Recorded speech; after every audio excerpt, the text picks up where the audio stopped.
et bienvenue à cette édition d'Info.tv. C'est l'hebdo. Pour nous joindre. Édition d'une heure en ce vendredi 9 avril 2021. On va commencer tout de suite. Oh oui, c'est vrai, avant, je voulais vous dire, vous vous demandez peut-être pourquoi les drapeaux sont en berne. Hein? On voit devant les bureaux de poste, les édifices fédéraux, que les drapeaux sont en berne. Eh bien oui, le prince Philippe, le conjoint de Madame Élisabeth II, la reine d'Angleterre, est décédé ce matin. Donc voilà pourquoi les drapeaux sont en berne aujourd'hui.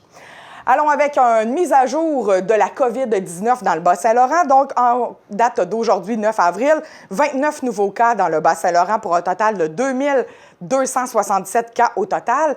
Et dans la Matapédienne, nous avons atteint 59 cas. Donc, mercredi, il y a eu 2 nouveaux cas et c'est tout ce qu'on a depuis cette semaine. Donc, 59 cas. Total de 35 décès, donc plus 2 décès cette semaine. Mes sympathies aux familles.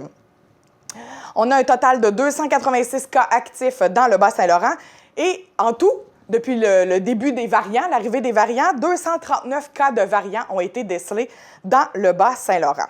Il y a eu 2 points de presse cette semaine. Toute une semaine, hein, on a été assis au bout de nos chaises.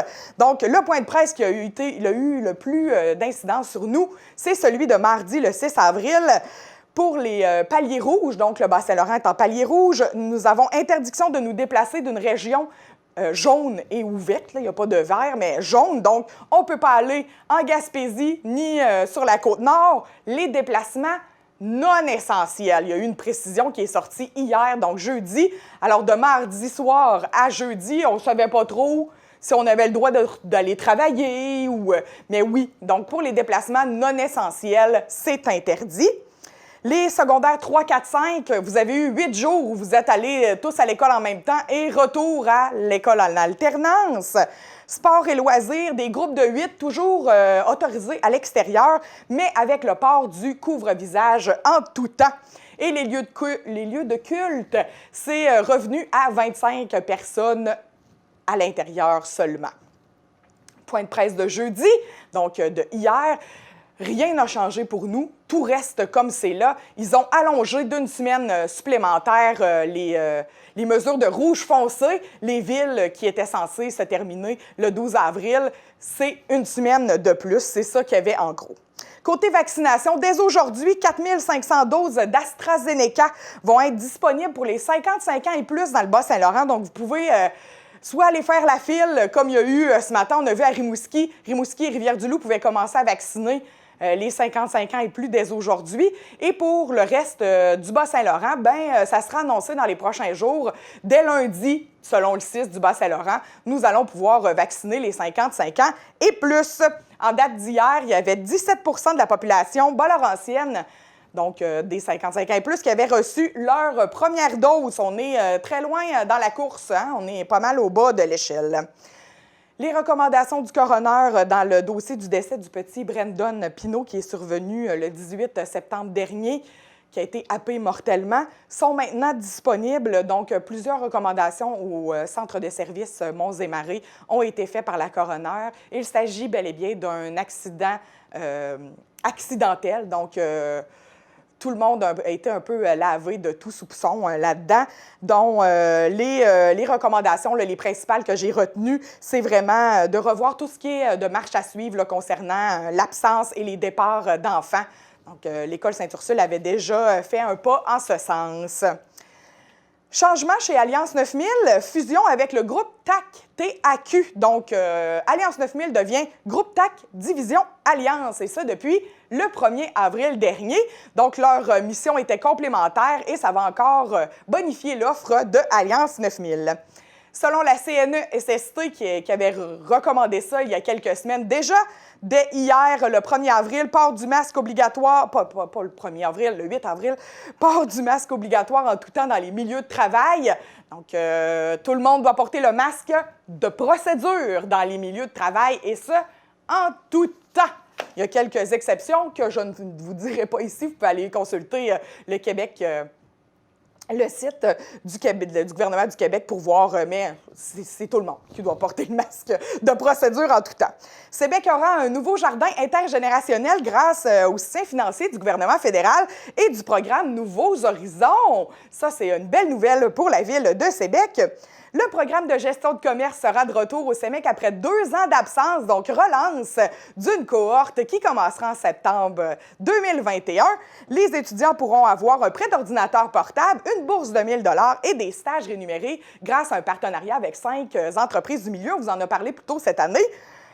Sur le site web de la commission scolaire, pas la commission scolaire, du Centre de services des Monts et Marais, on peut y voir un avis de grève qui aura lieu le 14 avril. Il n'y a pas d'autres précisions.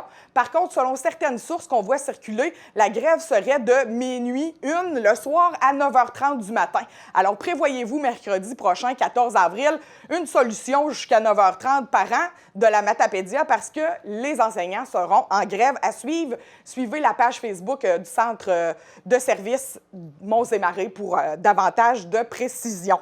Il y a eu une panne d'électricité aujourd'hui, 10h30. C'est un transformateur qui, semble-t-il, aurait explosé dans le coin de Amqui, ce qui a occasionné des pannes de courant pour 700 clients d'Hydro-Québec, secteur Amqui et Saint-Léon, dont la fermeture de l'école primaire de Saint-Léon, entre autres, qui a été fermée aujourd'hui. Techniquement, tout s'est rétabli vers 15h aujourd'hui. Alors, je croise les doigts que vous, auditeurs, n'êtes pas dans le noir encore et attendez le retour de l'électricité. Alors aujourd'hui, au menu, comme émission, on vous propose un topo sur la traversée. C'est des BD qui sont affichés tout le long de la rue du pont à Amqui, donc allez voir ça. Ensuite, vous avez un nouveau point de presse du 6 Bas-Saint-Laurent concernant la vaccination.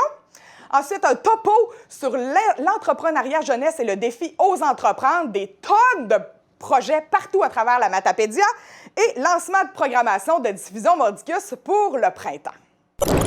Bonjour à tous, ça me fait plaisir de vous retrouver ce matin pour vous donner les dernières informations sur ce qui nous apparaît être, de notre point de vue à nous, de très bonnes nouvelles sur la situation vaccinale au Bas-Saint-Laurent, mais également sur l'accélération que nous connaîtrons et que nous connaissons même déjà, je vous dirais, là, depuis la dernière semaine. Donc oui, une accélération de la vaccination au Bas-Saint-Laurent après un départ qui s'est fait plutôt tranquillement au bénéfice de d'autres régions qui connaissaient une plus forte endémicité. Mais déjà depuis plusieurs semaines, nous étions prêts. Et là, on peut dire qu'en date d'aujourd'hui, c'est près de 17% de la population du Bas-Saint-Laurent qui est vaccinée. C'est plus de 36 000 vaccins qui ont été administrés à des personnes âgées et à des personnes dans différents milieux de vie de la région du Bas-Saint-Laurent, mais également des travailleurs de la santé et des services sociaux. À titre indicatif, peut-être vous dire que c'est plus de 80% à ce moment-ci des personnes de 85 ans et plus qui sont vaccinées dans notre région. Pour les gens de 80 à 85 ans, on se situe à ce moment-ci autour de 70% et on est déjà à plus de 50% chez les personnes de 70 à 79 ans. La cible visée, c'est d'atteindre au moins 75% de la population parmi les personnes admissibles. Nos 8 sites sont ouverts au Bas-Saint-Laurent et la cadence va bon train, je vous dirais, à ce moment-ci. À titre indicatif toujours, hier, c'est plus de 3 276 vaccins qui ont été administrés, dont près de 1 000 seulement à Rimouski.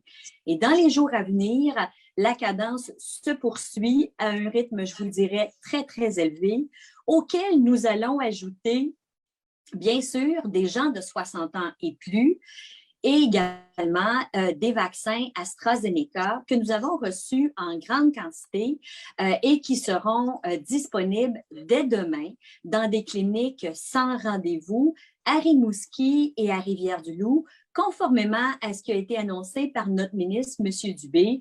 Donc, la vaccination AstraZeneca pour toute personne de plus de 55 ans sera également disponible dans notre région. Et je laisserai Mme Terrien dans les prochaines secondes vous donner les détails.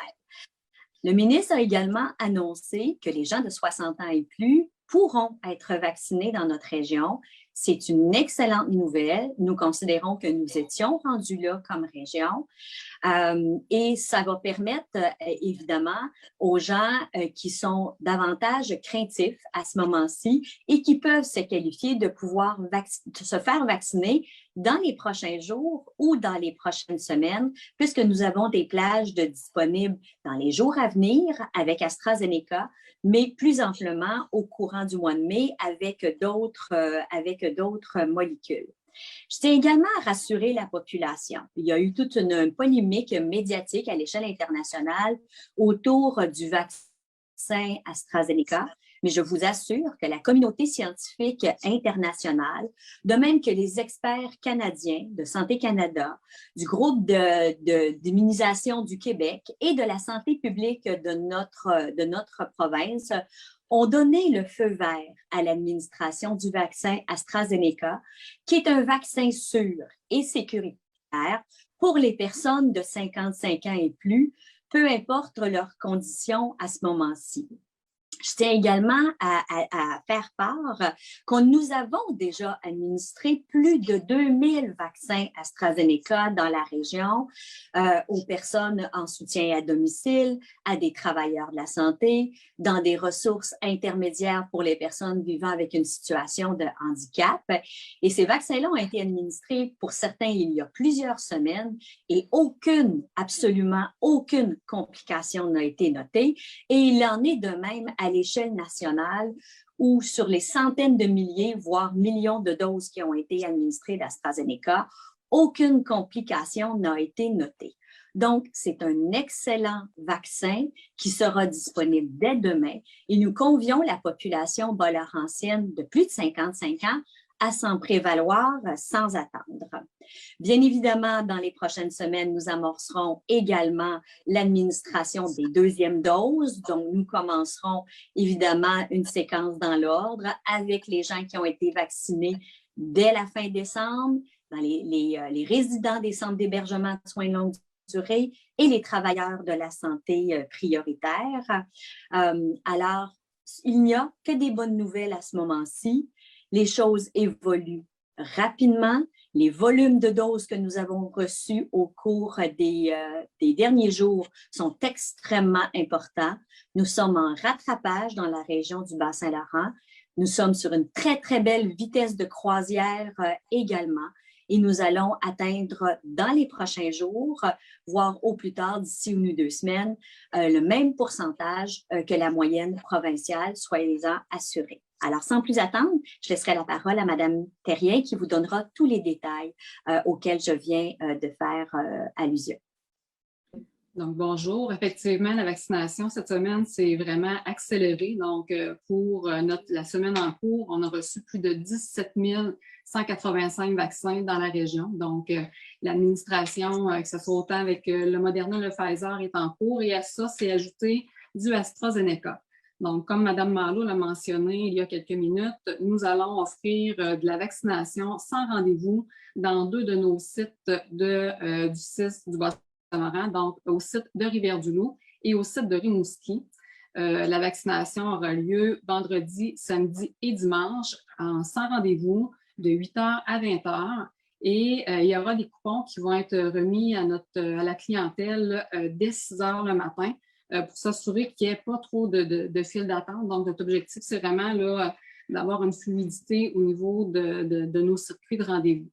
Par la suite, vraiment en parallèle à ces 100 rendez-vous-là, il y aura aussi du rendez-vous qui va être possible pour lundi et mardi pour l'ensemble de notre population sur l'ensemble de nos territoires. Donc, nos 8 MRC, où on a actuellement des sites de vaccination, vont offrir du AstraZeneca à la population de 55 ans à 79 ans sur rendez-vous. Donc, les rendez-vous vont être possibles d'ici la fin de la journée. Donc, on vous invite à vous diriger vers le Clic Santé ou via l'appel téléphonique pour prendre un rendez-vous. C'est ce qui est en cours au niveau de notre vaccination AstraZeneca pour les prochains jours. À tout ça, on avait déjà des activités avec nos autres molécules. Donc, juste à titre d'exemple, pour aujourd'hui, nous allons administrer 2300 vaccins au Bas-Saint-Laurent et demain, la cadence va s'accélérer. Donc, si on inclut le AstraZeneca, nous serons à des alentours de 4000 doses qui seront administrées. Donc, nos activités je vous dirais, vont quand même très, très bien. On a une belle réponse populationnelle. Et pour ce qui est des 60 ans et plus qui pourront prendre un rendez-vous aujourd'hui, les plages de rendez-vous seront des plages de rendez-vous du mois de mai. Donc, près de 8500 rendez-vous vont être disponibles. Voici l'exposition La Traversée, une réflexion concernant les migrations. Le Carrefour international Bas-Laurentien pour l'engagement social cible et les MRC de Kamouraska, de Témiscouata, des Basques et de la Matapédia organisent l'exposition La Traversée qui propose une réflexion concernant les migrations. Depuis le 3 mars, La Traversée, bande dessinée créée par l'artiste Béatrice Carvalho, dans le cadre de la Semaine du développement international, a été exposée dans différentes municipalités du Bas-Saint-Laurent.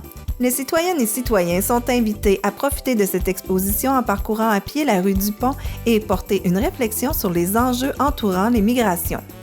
Les personnes ayant visité l'exposition sont invitées à suivre le lien dans le bas de l'écran pour courir la chance de gagner un prix d'une valeur de 50 $. Initiée par le Cible et la ville de Rimouski, la tournée extérieure de l'exposition de la BD en grand format est rendue possible au Bas-Saint-Laurent grâce au soutien du ministère de l'Immigration, de la Francisation et de l'Intégration et des MRC participantes. La production de la bande dessinée La Traversée est une initiative de l'Association québécoise des organismes de coopération internationale soutenue par Affaires mondiales Canada.